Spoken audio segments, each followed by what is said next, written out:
I hope this year the sound is good. They've worked very hard on it. Everyone's got headsets, so this should help.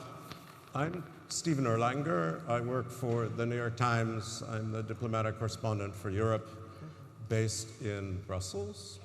But I've also spent time with each of these people in their home places. I was Southeast Asia Bureau Chief, so I know Singapore very well. I've been in China a number of times. Jeff Sachs and I met in Moscow in the early days of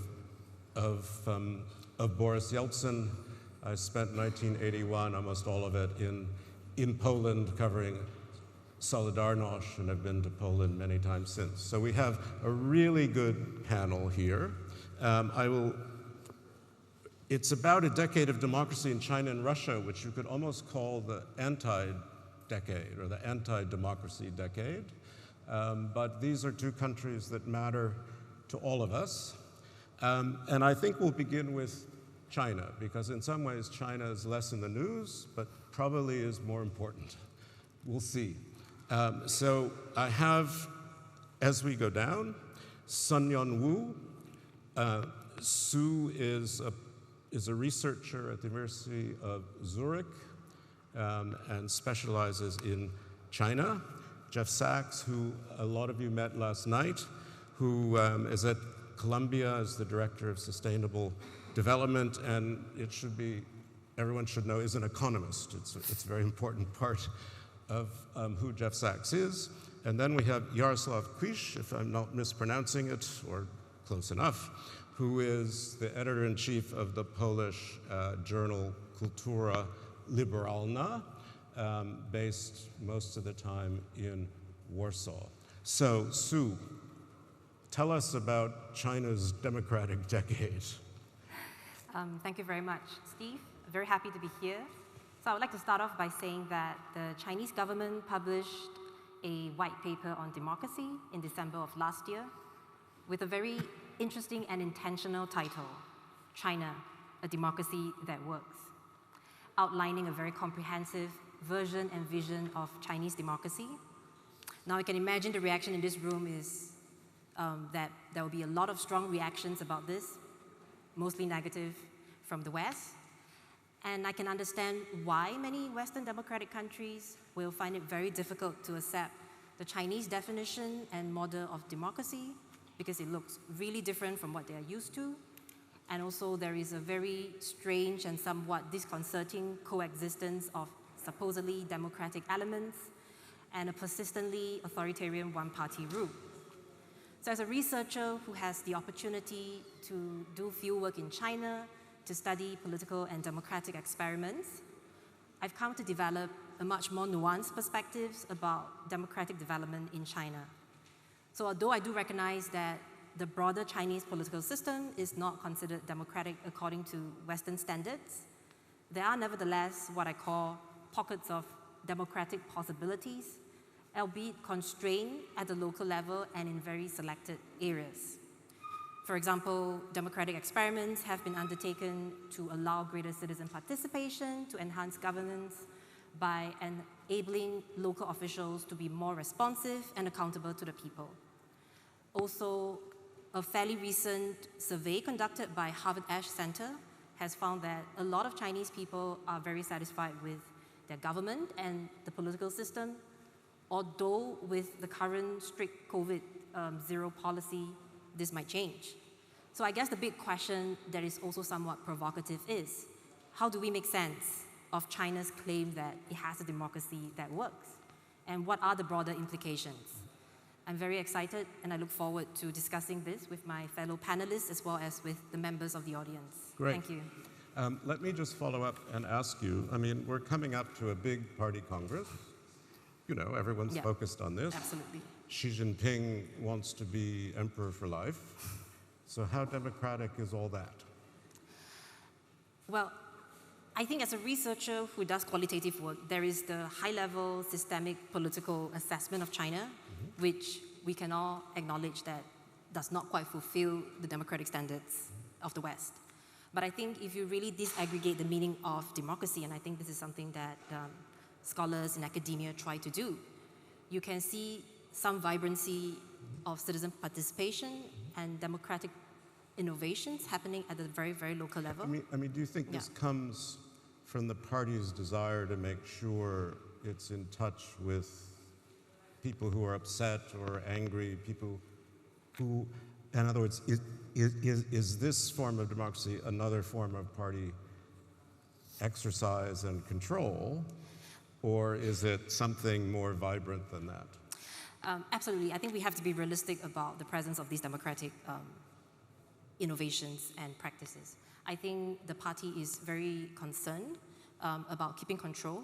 I think that's something that we will not be able to deny.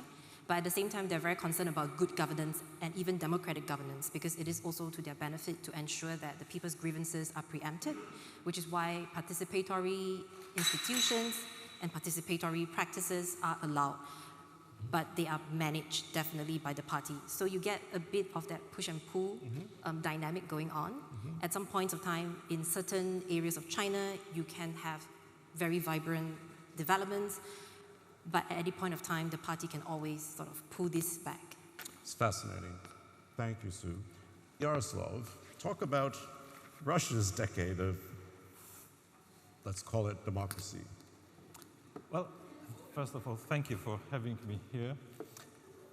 Well, I think there are some links between our subjects, and I would like to start with reminding you about a performance, a very moving one, that happened in Taiwan. There was an artist that asked a group of people to lay on the pavement and to remind people of the victims in Ukraine. It happened in Taipei. There was a kind of visual effect of showing people lying in the streets and pretending to be, well, dead bodies, in fact. But this was, first of all, at first glance, we would say that it was about solidarity. But in our discussions, we could also say that it was about something more. And it tells us a lot about Russia and China, but also about the perception of Russia and China. In fact, this link between Taiwan and Ukraine was a link that was made between the countries of what I call nervous sovereignty. The countries that are around empires, and those countries that would like to expand their territories in this way or another.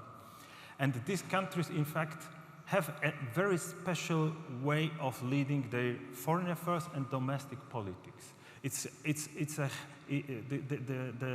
fact that they are living their nervous sovereignty is something that is virtually omnipresent.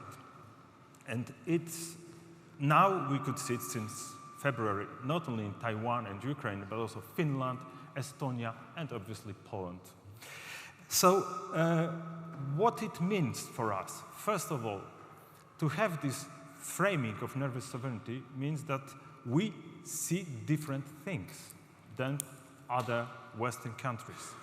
Then we take different political actions than the Western countries.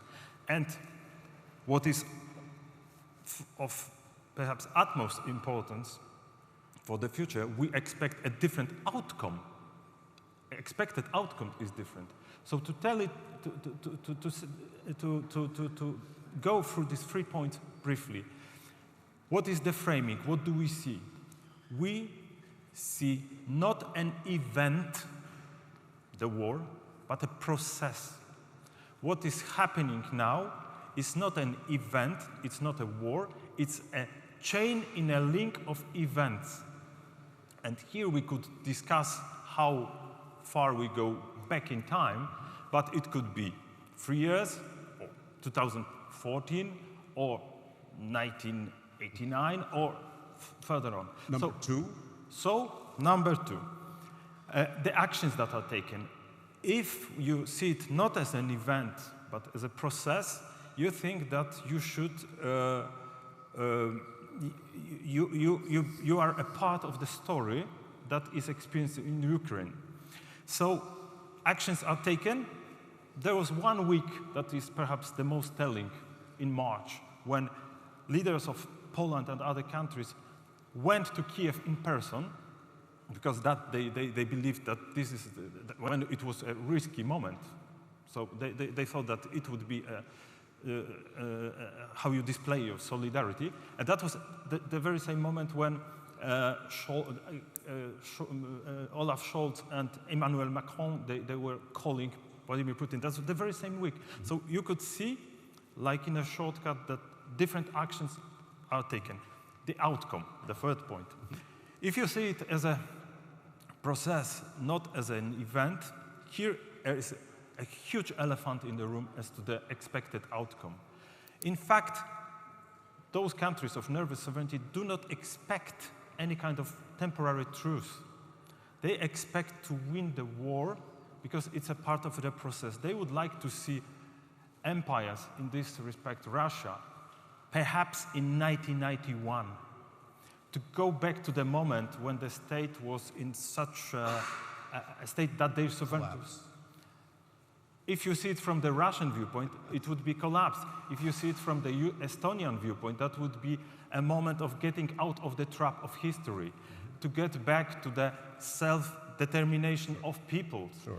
And in the end, or maybe in the beginning, to the agenda of human rights. It's about your decision how to pursue the happiness and getting out of the logic of spheres of influence. So this is a different framing when you see it not as an event, but as a process, and I believe it's a very big elephant in our room. That's good. Thank you. I mean, we will come to that, but first I just want to ask you more directly about opinion in Russia itself, because the Russians spend a lot of time, as in China, trying to figure out what annoys people, what's going on. I mean, it's not quite like in China where you have someone in every apartment building, but the Russians are paying quite a lot of attention. They do sophisticated polling, you know, just to see where things are vulnerable. Do you see this accelerating? Do you feel it changing? Do you feel like somehow there is in Russia, it's very hard for us to tell. As journalists, we have to be these days under the new rules extremely careful. But do you see any real sign of, let's call it a democratic, popular uprising that will have any effect? Well, we should perhaps be very cautious about our wishful thinking. Yes, we would exactly. we would really That's like the problem of people in the neighborhood. There's a lot of wishful thinking. We would like to see another protest in Tiananmen. We would like to see another wave of democratization in Russia. But what we see now is perhaps that we moved. Yesterday we talked a lot about disinformation, fake news, and disinformation age. Rightly so. But at the very same time, in many ways, we moved from 24 hours channel, mass media, to history manuals.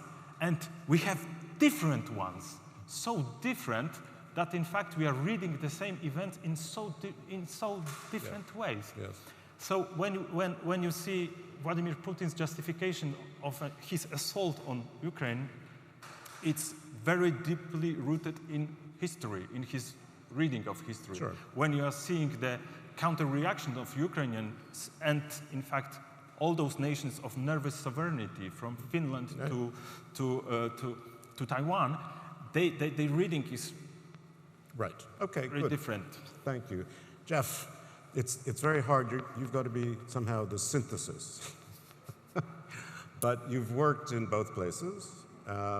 You have an understanding, I think, of how the systems work. What is your sense of, I mean, let's try to stick to the topic a bit, at least at the beginning, of democratic signs, movements in both countries. What's your take?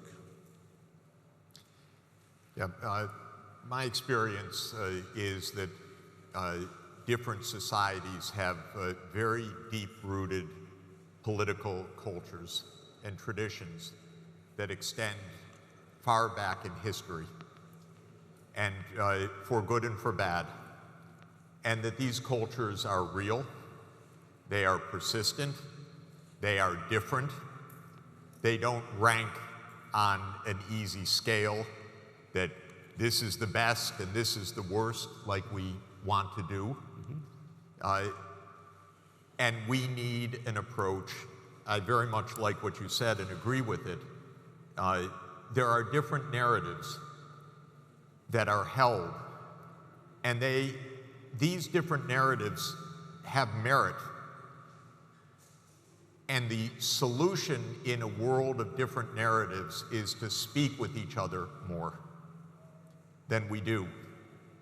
We in the United States, and I say we, what I really mean is our political elites, do not speak with Chinese political elites except to point fingers or to yell at them or to do other things. We certainly don't even shake hands with Russian leaders or diplomats. But I've lived my whole career for 42 years of active duty listening to different narratives and seeing those perspectives from different sides and finding a lot of merit in the various positions and saying if you would sit down to speak with each other, we'd actually get somewhere. So let me be specific. Okay. China looks today not completely different from the Han Dynasty, a centralized administrative state. And with Confucian culture, with a tradition of excellence of the Mandarins. When I speak with Chinese senior officials, which I do often, they are the best informed professionals I know in the world. When I deal with them, they know their brief. They're sophisticated, well-trained, occasionally my students. And they believe in professional excellence of a decentralized administrative state. And that political culture is more than 2,000 years old. When you are looking at Russia, it looks a lot like, Putin looks a lot like a Tsar. It's not an accident. That is a culture of authority and a culture of tradition. When I look at my own country, the United States, it is a semi-democratic, white-dominated, hierarchical, racist society that aims to preserve privilege by the elites. That's how it was formed in 1787. It was a slave-owning, genocidal country, killing Native Americans for a white culture. But amazingly, it still looks that way, although we're much more diverse now than we were. Let me ask you this, Jeff, because this is... I want to point out that these are deep cultural distinctions. Right. But we shouldn't just simplify because we say democracy and you know, these are, yes, it's important.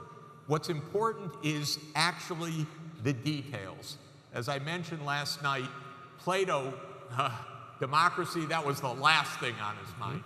That was the enemy. The plus was a philosopher king, of course, right, in the Republic. And for Aristotle, it was much more subtle and complex of a system of governance that mixed governance by the one, by the few, and by the many, but on the good side of the ledger. And one more point I want to make about democracy, because we're in a democracy forum where we treat democracy as the good.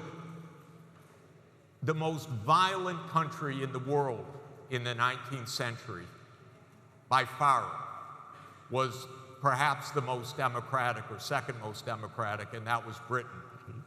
You can be democratic at home and ruthlessly imperial abroad. The most violent country in the world since 1950 has been the United States. It's Jeff, been by far involved Jeffrey, in more, stop wait a now. minute, in more Let's, wars. Jeffrey, I I'm finished Jeffrey, my I'm your sentence. moderator, and it's enough. Okay, I'm done.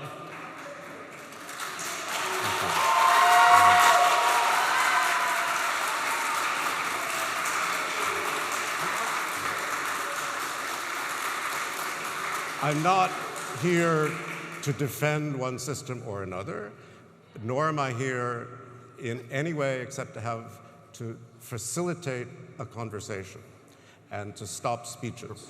So the question I'm going to ask you is democracy the wrong lens then, from what you've said, to be looking at these two countries, which is what's on the table, China and Russia?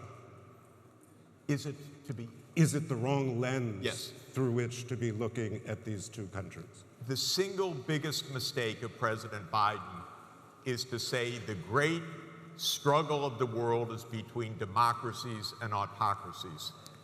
The real struggle of the world is to live together and overcome our common crises of environment and inequality.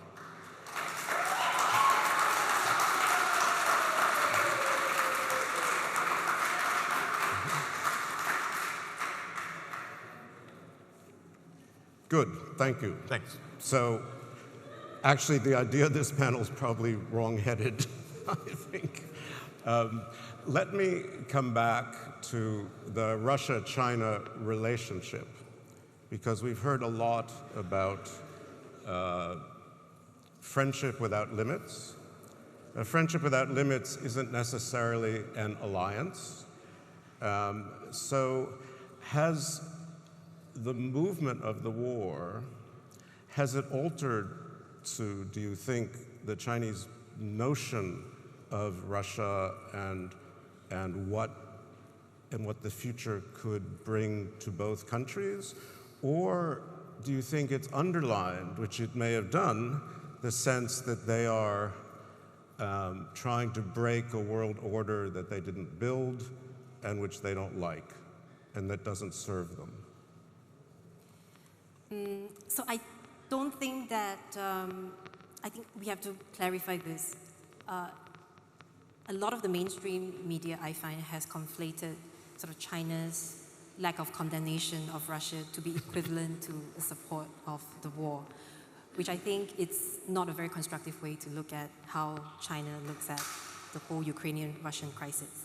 I think China has interest to sort of sit on the fence and to play a very, very delicate balancing act between sort of living up to the sort of this close relationship and also to prevent itself from being too isolated from the West if it's seen as supporting Russia unequivocally. So I think as the war has become so protracted, even Chinese public opinion has started to turn away from Russia, and I think this is a very interesting development recently. Yeah. And also Chinese state media has toned down its more supportive tone towards Russia. So I think you can really start to see how the effects of sort of Putin's mobilization has been. I was talking to a scholar from Shanghai who was saying, as we all know, that Chinese leadership does see the United States in pretty terminal decline, but not yet, please. But not yet. But not yet, because we actually need the United States, we need trade, we don't want to have a war now, we're not ready, blah, blah, blah, blah. And I thought that was, again, much as Jeff said, a fairly sophisticated view of real national interest, which is, you know, they don't want to be left alone, and they don't want a conflict that they really don't need to have right now. So, Jaroslaw, what's your take on this friendship alliance? What's the status of it? First, it makes me think about the fact that democracy travels, to follow up what you said. We are in Athens, but democracy traveled in space and time. It's traveled from Athens to the first Polish-Lithuanian Commonwealth, to the to England, to the United States, but it travels, but it's always imperfect. But it doesn't mean that but we should be restrained about the choice of democracy. I had the privilege of experience the reforms that you, Jeffrey, proposed in Poland, and I'm grateful for that in many ways, because in fact we are discovering the fact that over time, democracy is not perfect. It not only travels in space and time, but it's not perfect, it has many flaws. Nonetheless, now the democracy travels and it's in Ukraine. And every inch of Ukrainian territory that was taken by Russia is a territory when we understand what it means, that democracy is there or not, that the crave for democracy could be expressed or not. In fact, we are talking about narratives. In the region, the narrative is that we know all that. Last week I was at the conference in Estonia. It is the impression is that we know all that, not since 2014. We know that since 300 years. Puppet leaders, forged elections, kidnapped, political kidnapping, and all that is a part of the struggle that is between, in fact, perhaps not civilization, so as not to go to Huntington's area, which I dislike, but it is a kind of struggle between polities. It is a kind of struggle between political regimes that is virtually taking place. And you know, in Poland we have 3 million of Ukrainian refugees. Now, refugees, more to the point, women and children. And what it means to fight for democracy is now to listen to the stories of a woman that came back from Lviv last week, sure. And she comes and says, you know what I saw? I saw a child without 2 legs and 1 hand. I saw a person that has lost her eyes. I saw another person from Mariupol that is so thin because she doesn't know where her son is, and she is not aware of if he's dead or alive. So this is now the struggle of democracy and the human rights that we started in 1989 in the region. Yeah. And even in 1956, by the way. So the one thing I know, having covered both, war and occupation are tragedies, but they're very good teachers, I have to say. They could be very instructive if you're listening for lessons. We've got about 7 minutes left. I want to go to you. I think there's a lot going on here, and I want you to keep it going. I'd like to first call on one of our students that we have here. You're very far away, so someone should stand up and raise their hand so I can see them. I see a young man with a hand way up in the air with a black shirt on. Yes, sir. Why don't you? But please try to ask a question and direct it to someone specific, if possible. Okay, thank you very much for the discussion. And introduce yourself. Okay, too. I'm Tomáš Čoj from Slovakia, representing Global Liberal Arts Students Alliance here. I would like to ask Mr. Sachs, continuing on what he said yesterday, and he sort of pointed out it today as well. What you mentioned is that the United States and the West lacks moderation, and you sort of hinted on that as well. I come from Slovakia, as I've said, and I would like to ask you, what do you mean by your sentence or by your hint that the eastward expansion might have caused, or the NATO might have caused the invasion, and whether Slovakia as a sovereign country shouldn't have the right to decide where it belongs, mainly NATO. Thank you. That's clear. Let's take one more question from back there. Yes, sir. Hi. Good morning, everybody. I'm from Hong Kong, and I'm representing the Global Liberal Arts Alliance, and I'm going to ask a question about that. So, Mr. Sachs, yeah, you just raised that we should, the top political agenda is to alleviate inequality instead of arguing with each other which one is not democratic or democratic. But there are indeed authoritarian regimes which are they really motivated to tackle inequality while they build gulags in Xinjiang, jailing students and dissolving civil society in Hong Kong, and fading a history of large-scale killings in the Cultural Revolution? Well, I'm risking my only freedom of speech of saying that because I live in Hong Kong. But is that hypocritical or morally decent for the West to collaborate with them to alleviate inequalities as the first agenda to solve, while not condemning their That's the good. dangerous It's clear. Thank you. Thank you. That's clear. Yeah, thank you. Jeff, do you want to respond to those first? Yeah.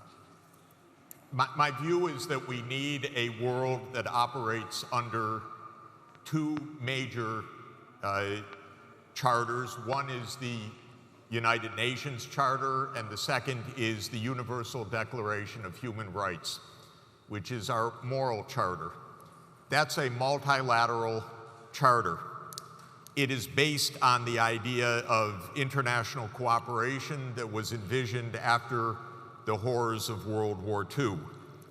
It is, in my view, the basis for peace. In 1990, the basis for peace, when Gorbachev called for the end of the Warsaw Pact, was the end of NATO, actually, as well, and Europe living under a European security framework, and that's what the OSCE could provide. I've never been a fan of NATO since the end of the Soviet Union. NATO was a military alliance of the United States created to defend against a Soviet invasion of Western Europe. And the United States and Germany promised Gorbachev in 1990 explicitly that with the dissolution of the Warsaw Pact and with the reunification of Germany, NATO would not expand eastward. That promise was immediately reneged by Clinton and then by Bush, and then it has continued under Obama and under Trump, up to and including NATO in the Black Sea, which, if anyone knows the history of the Black Sea, is absolutely viewed by Russia as the core of Russian security. And so it is a pure provocation, in my view. And it is a predictable outcome that we have this kind of explosion. So to my mind, prudence, that was the idea that I was emphasizing yesterday. Prudence, which is one of the four virtues, practical wisdom, it's often translated, or phronesis in Greek, means situational awareness, that you act in a way which is wise. And that's what we are lacking right now. And I know exactly why we're lacking it, because in 1992, the leaders in my country, many of my colleagues at Harvard and elsewhere, said, we are now the unchallenged colossus of the world. We can do what we want. Jeffrey, and just to say, wait, just let me, because he asked, I'm going to finish the answer, and then I will give the floor to you. Sorry. So, okay. Just to say, if you say who made most of the wars of recent years, first, NATO bombed Serbia in 1999. UN, no way. The invasion of Iraq under complete lies, not misunderstanding, but lies. The CIA operation to overthrow Assad in 2009. I think you've answered the NATO mission Jeff, to overthrow Gaddafi. And then we say, how can anyone launch a war? Well, 4 of the last 5 came from the United States side. And NATO enlargement did as well. We need some balance and prudence. That's my point. You've answered the question last night at great length, and you've answered it again at great length. So, honestly, Jaroslaw, respond, and then we're out of time. Sure. I am a bit surprised because, as I have already said, in 1989 and afterwards, you, Jeffrey, promoted the liberty and democracy and values, not. And what it means, it means that today, if we try to blame the West for the war, it is to take away responsibility, a whole or a part, whatever, from Vladimir Putin. It was he who took the decision of leading a war in February. And we really, it's very ambiguous to take this responsibility out of him. That was his personal decision that he justified in many ways. And the second point, it is fascinating to me to see that your person, in particular, you were a promise for me for the liberty that eventually we could get out of these horrible spheres of influence and stand for the human rights and self-determination of nations, and in fact to get out of the trap of history. What it means not only for Poland, but for Estonia and Lithuania and Latvia, to get out of the history trap and No, I understand. Jaroslaw, get out of 300 years of listen. Wait. For the God's sake, where are the human rights? I've completely failed you as your moderator, for which I apologize. We have a really good conversation going. We will continue it later because the whole. We're on the same side.